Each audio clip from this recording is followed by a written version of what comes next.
I am Michael Kurosh. I live in Santa Barbara, California, one of the most beautiful places on earth. My design center is where people come to reimagine their homes and spaces. I work with the best designers, clients with broad tastes, and experts who navigate the fascinating world of design. I'm always excited to learn something new, and I never say no to a challenge.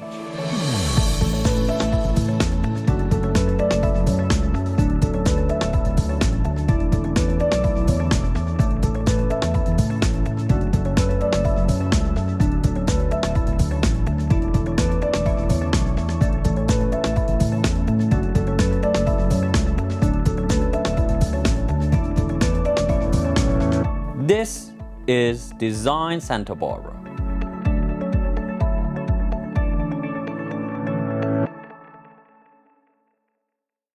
Welcome to Design Santa Barbara. Today we are visiting the UNESCO World Heritage Site of Chichen Itza in the Yucatan Peninsula on the east coast of Mexico. It's named one of the new 7 wonders of the world. Let's start with a little intro into the great Mayan culture and architecture. And then we take a look at the main pyramid in Chichen Itza called El Castillo. The Maya are an indigenous people of Mesoamerica. The ancient Mayan civilization lived in sections of present-day Mexico, Belize, and Guatemala. And archaeological records show tribes dating back as far as 10,000 years ago. The Archaic period before 2000 BC saw the first developments in agriculture and the earliest villages. The pre-classic period saw the establishment of the first complex societies in the Maya region and the cultivation of crops including maize, beans, squashes, and chili pepper. The first Maya cities developed around 750 BC, and by 500 BC these cities possessed monumental architecture including large temples with elaborate stucco facades. Beginning around 250 AD, the classic period is largely defined as when the Maya were raising sculpted monuments and developed many city-states linked by a complex trade network. Maya cities tended to expand organically. The city centers comprised ceremonial and administrative complexes, surrounded by an irregularly shaped sprawl of residential districts. Different parts of a city were often linked by causeways. Architecturally, city buildings included palaces, pyramid temples, ceremonial ball courts, and structures specially aligned for astronomical observations. The Maya elite were literate and developed a complex system of hieroglyphic writings. Theirs was the most advanced writing system in the pre-Columbian Americas. Maya recorded their history and ritual knowledge in screenfold books. Rule during the classic period centered on the concept of the divine king, who was thought to act as a mediator between the mortals and the supernatural realm. A prospective king was expected to be a successful war leader as well as a ruler. The Maya developed a highly complex series of interlocking ritual calendars, including the infamous long-form calendar that ended on December 12, 2012. Though initially thought to be the foreshadowing of a cataclysmic event, this end date was merely a mathematical certainty. Despite building a vast and vibrant society, much of the Mayan society was wiped out by invading Spanish forces in the 16th century and beyond. The war and disease wrought upon them destroyed what may have been one of the great cultures of the Western Hemisphere. I don't think I will play the ball game the way the Mayans, but certainly it must have been fun and entertaining. We will be back after the break with more Design Santa Barbara in Chichen Itza.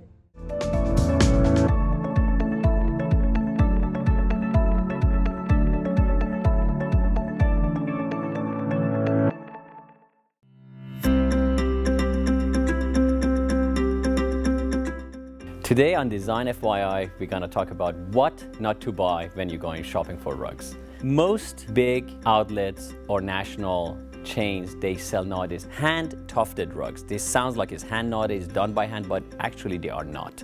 It's called hand-tufted and is actually a gun that rolls the wool around the warp, and they are not good rugs at all. So this is a sample we're having here for you to see. Anything that has a backing like this, flip your rugs over at home, see if it has a backing, is absolutely not good. So what it does is it hides what they did below this thing, which is a latex glue, which actually is toxin. And if you have got any rugs over the net, I hate to say it, over the net, because it's easy to sell and they're inexpensive, you buy these things over the internet. So when it comes to your house, they smell. Have you noticed that? They smell more like a gasoline or more like a diesel because they don't let the latex cure. And the latex that glues this wool to this backing smells a lot. On top of that, they shed quite a lot. The wool is cheap because they need to be inexpensive, and they shed.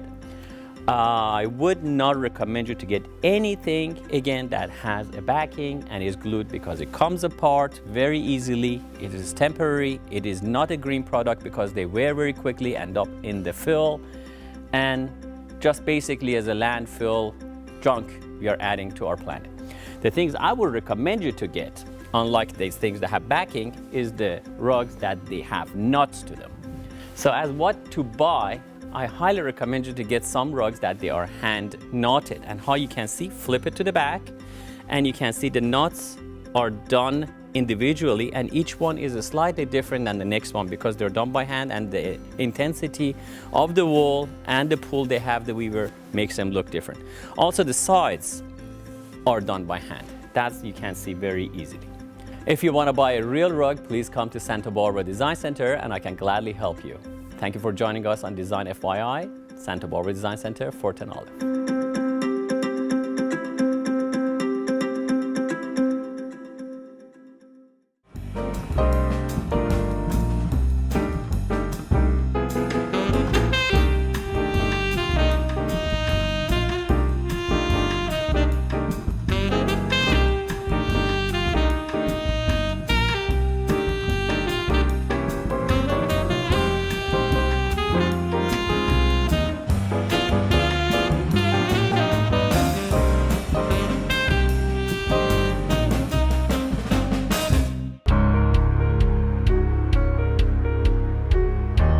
Let's talk about my favorite subject, rugs. Here at Rugs & More inside Santa Barbara Design Center, we pride ourselves in offering the finest selection of rugs.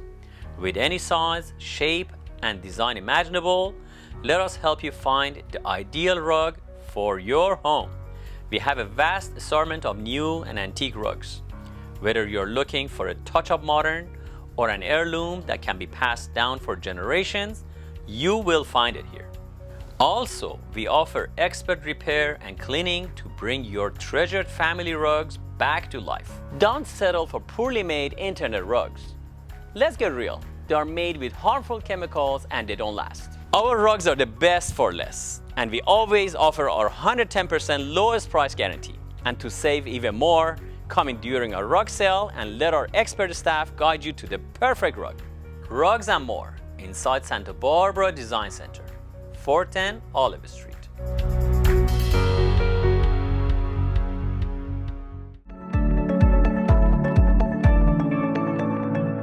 Thank you for joining us on Design Santa Barbara. Today we are visiting the Mayan ruins of Chichen Itza on the Yucatan Peninsula. Next, we will learn about the function of Caracol buildings, the Temple of Warriors, and Thousand Columns complex. Please join us. Chichen Itza was a major focal point in the northern Maya lowlands from the late Classic to post-Classic periods. The site exhibits a multitude of architectural styles, reminiscent of styles seen in central Mexico and of the Puuc and Chenes styles of the northern Maya lowlands. The presence of central Mexican style was once thought to have been representative of direct migration or even conquest from central Mexico. Chichen Itza was one of the largest Maya cities, and it was likely to have been one of the mythical great cities or Tolans referred to in later Mesoamerican literature. The city may have had the most diverse population in the Maya world. a factor that could have contributed to the variety of architectural styles on the site. The Maya name Chichen Itza means at the mouth of the well of the Itza. Several archaeologists in the late 1980s suggested that unlike previous Maya tribes of the early Classic period, Chichen Itza may not have been governed by an individual ruler or a single dynastic lineage. Instead, the city's political organization could have been instructed by a system characterized as rulership through council composed of members of elite ruling lineage. Chichen Itza was a major economic power in the northern Maya lowlands during its height. Chichen Itza was able to obtain locally unavailable resources from distant areas such as obsidian from central Mexico and gold from southern Central America. Between 900 and 1050, Chichen Itza expanded to become a powerful regional capital controlling north and central Yucatan. It established Isla Cerritos as a trading post. Chichen Itza's decline may have occurred around the 13th century, when it was conquered by another tribe. Some 200 years later, when the Spanish came to the Yucatan, Chichen Itza was annexed peacefully at first, but resistance eventually led to its abandonment and recapture. By the 1600s, the area was used by the Spanish as a cattle ranch. By the middle of the 19th century, the invention of photography allowed archaeologists to share pictures of the site with the world. The subsequent interests helped fuel numerous expeditions to explore and catalog the site. In 1894, the United States Consul to Yucatan, Edward Herbert Thompson, purchased the Hacienda Chichen, which included the ruins of Chichen Itza. For 30 years, Thompson explored the ancient city. His discoveries included the earliest dated carving upon a lintel in the temple of the initial series and the excavation of several graves in the high priest's temple. In 1926, the Mexican government charged Edward Thompson with theft, claiming he stole the artifacts from the cenote sagrado and smuggled them out of the country. The government seized the Hacienda Chichen. Thompson, who was in the United States at the time, never returned to Yucatan. Subsequent expeditions were sponsored by the National Geographic Society and overseen by the Mexican government. Let's look at more of the fascinating locations at this historic site.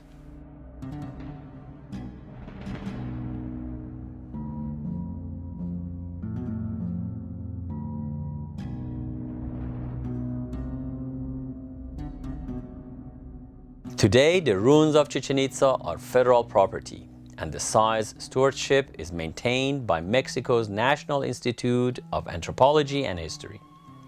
The land under the monuments had been privately owned until March of 2010, when it was purchased by the state of Yucatan.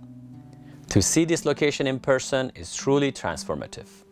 With over 2 million visitors annually, I'm honored to add it to Design Santa Barbara's list of great locations around the world. I truly hope you enjoyed this episode of Design Santa Barbara and looked into rich history and architecture of Mayan culture of Mexico. I encourage you to visit Chichen Itza and enrich your soul and mind.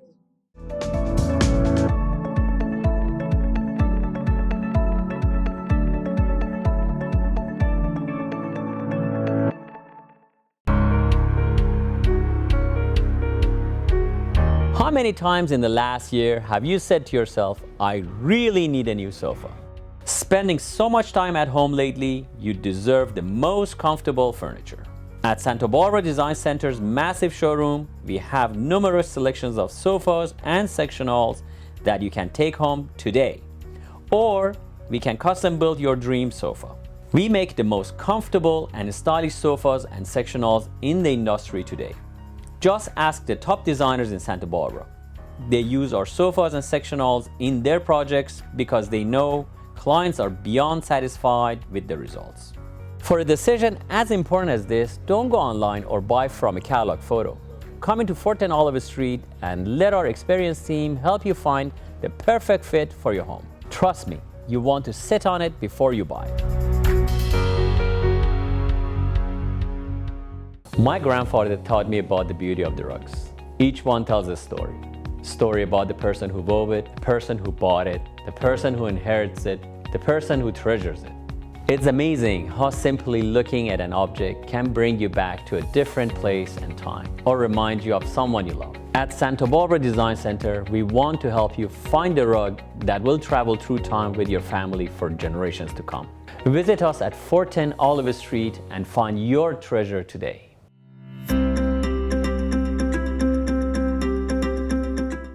Today I would like to talk to you about rugs. 3 important things to remember when you are buying a rug. First is the size. Size is very important, and this is what you have to do your study. So if it's for a living room, I recommend to have the front legs of all the furniture to sit on the certain rug you're buying. So go measure it. Make sure you have at least a foot extended beyond the front legs. If you can afford it, get a rug that encompasses all the furniture to be sitting on it. So usually for a living room, you're talking an 8x10, 9x12, a bigger living room, 10x14, and if you want something to sit on it, 12x15 or 12x18. Second, there is a style. It is very important that the style you pick matches the house you have. Check the room. Is it a traditional house? Is it a modern house? Is it a transitional house? You pick the style matching your house and your living style. Lastly, and one of the most important steps, is the type of rug you're gonna buy. I highly recommend you to do your study and see what type of rug is good for your situation. Most rugs I recommend are hand knotted. So these are the type of rugs that they're done by hand. They're mostly natural fibers. They don't have any chemicals. They don't have any machines involved making it. They're hand knotted and they get more valuable over the time, and they're very durable and long lasting. These are 3 things to remember when you're buying a rug. Thank you for joining us.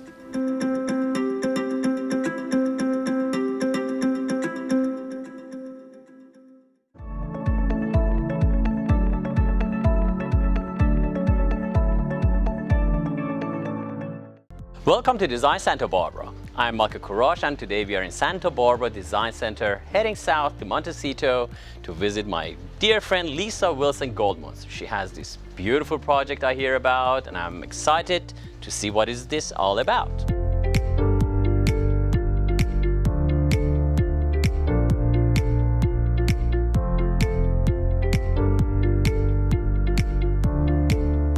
Oh my goodness. What happened to you, Lisa? Well, this is why I haven't been on the show in a minute. We have missed you so long. I decided to do a cheerleading jump, which was a bad idea. My daughters dared me. And instead of the jump, I separated my Achilles tendon from the back of my foot. Oh my gosh. So that was several months ago. And in 40 more weeks, I'll be just fine. You're looking fine already. You're looking fine, but I hope, pray that gets speedy recovery. It's slow and steady is going to win the race on this one. Wonderful. So, what are we doing here? Well, from outside looks beautiful. Looks like a Normandy house. It looks like dream house from outside. And that's the point about the project. This was so much fun. I have a client who acquired the house who called me and said, I really love the outside of the house. I really love the neighborhood, but the inside is like not good. Okay. So he talked to me about, I don't really care what you do, but I want to make it really nice, and I want to make it comfortable, and I want to walk in, and I don't want to feel like it's dated. But I also don't want to spend a bunch of money right now until I move in on things like the bathrooms. And if you can help me see it in a different light, then I know I'm going to love this house. Oh yeah, your client picked the right person. Well, what often happens with houses of this age, it's a couple 20-ish years old, is that the first time the people did it, it was lavish and it was a lot of drama. Let me walk into the living room with you and we'll talk about what the drama was in here. Yes, I'm actually excited to see it. Haven't had you for a long time on our show. It's a fresh air. Let's do. Alrighty, off we go. Okay, now I can see Lisa's signature. This is a beautiful place. And is it really an old house? It is. It's a house that has some years on it. And what the client, who is such a nice person, just couldn't see is that there was pink pearlescent paint on all of the trim. And this was carpet.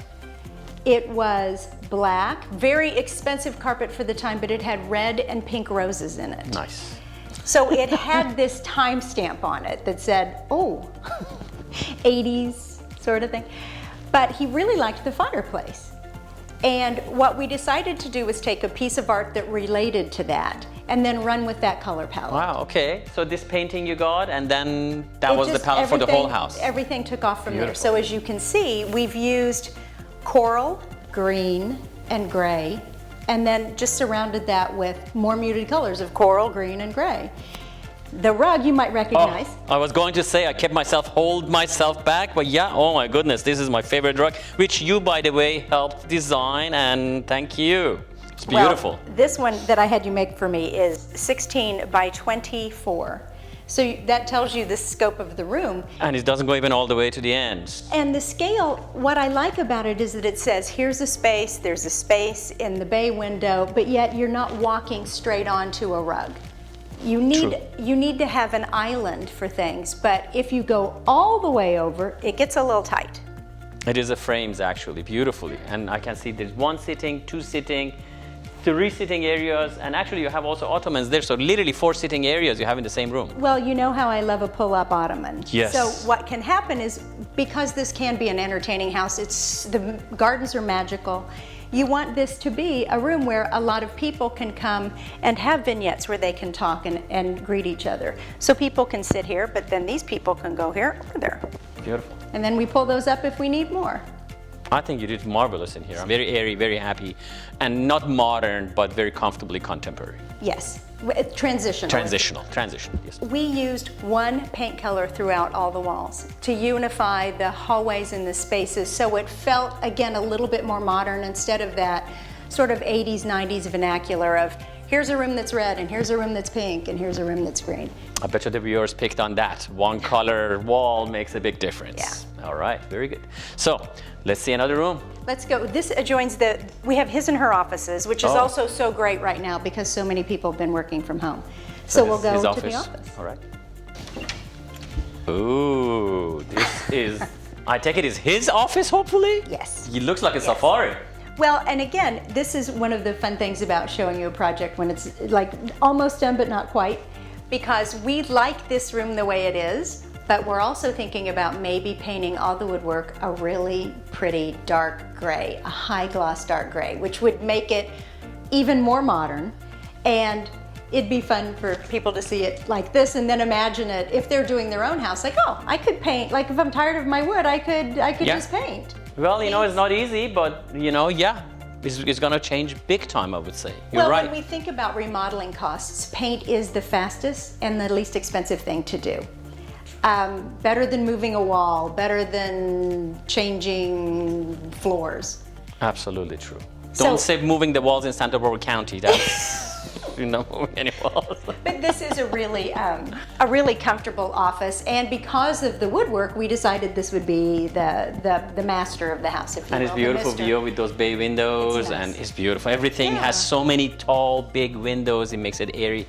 And as you said, there are beautiful gardens, which we're going to see hopefully later. Yeah, we'll take you out to the garden. But again, we used furnishings in here that spoke to, it's more clubby, it's a little bit more masculine, with an antique set of Dumas books that have been in the family for a long time, and taking the art and again making it relate to what we did in the other room. Yes, beautiful. Yeah. Very nice, very nice. Thanks. So right. We'll head that way now. And this room is? So here's the ladies' office, or whoever else wants it. What we love about this is that it's completely different than the other room. It's so light and it's so bright, which is why we said there's a positive, like, female-male vibe going on. So we made this really relaxing with the bay windows being the star of the show and the light. But the thing I love about it is that this used to be a ballet room. There was a mirrored wall and a ballet bar, and again it was like, well, that's so specific to the people who used to be here.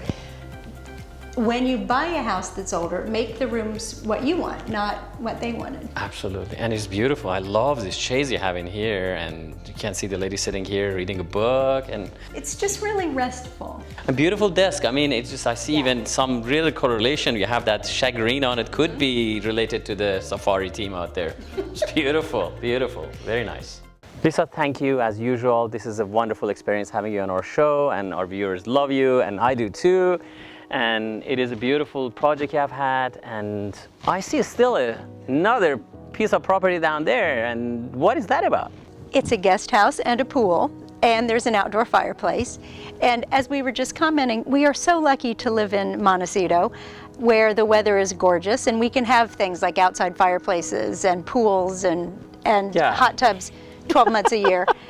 And again, we laugh because the pool house, when we first got here to start this project, was red, all of it, and now it's not. So you'll take a wander down there, and you can see the reveal yourself. We made it a little bit red, but more red, white, and blue. I will definitely check it out. So, based on the project you did today, and you did I think you say it's a big remodel to me, but you say it's not, without changing the footprint of the whole house. Maybe you can tell the viewers how you do this and why you should do it and what are the benefits for it. Okay. I think that there's two different things to design. One is a remodel, and the other one is sort of a redecoration. And what we did here mostly was a redecoration, because we didn't really have to move walls. The rooms were all where they should be, and they were the right size. So to remodel, sometimes you have to change the footprint of something that feels old. This had a great footprint, and what we needed to do was just bring it into the 21st century with colors and furniture and fixtures that work for what we all want today and what we like today. The 80s and the 90s especially had a warmer color palette than we are seeing now. So we cooled down the color palette and lifted everything and just made everything relax.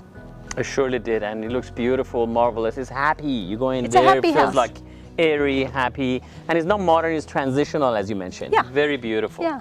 Well, thank you so very much. I appreciate it, as usual, being on our show, and delightful to see your projects. Well, and it's good to be back. Good to be back. I'm sorry I was absent. No, well, you're back now. Okay. Thank you again. You're Appreciate it. welcome.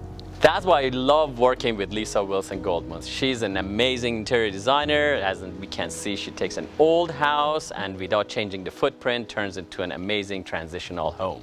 I'm looking forward to see what she has for us in store next time. Thank you for joining us on Design Santa Barbara. See you next week.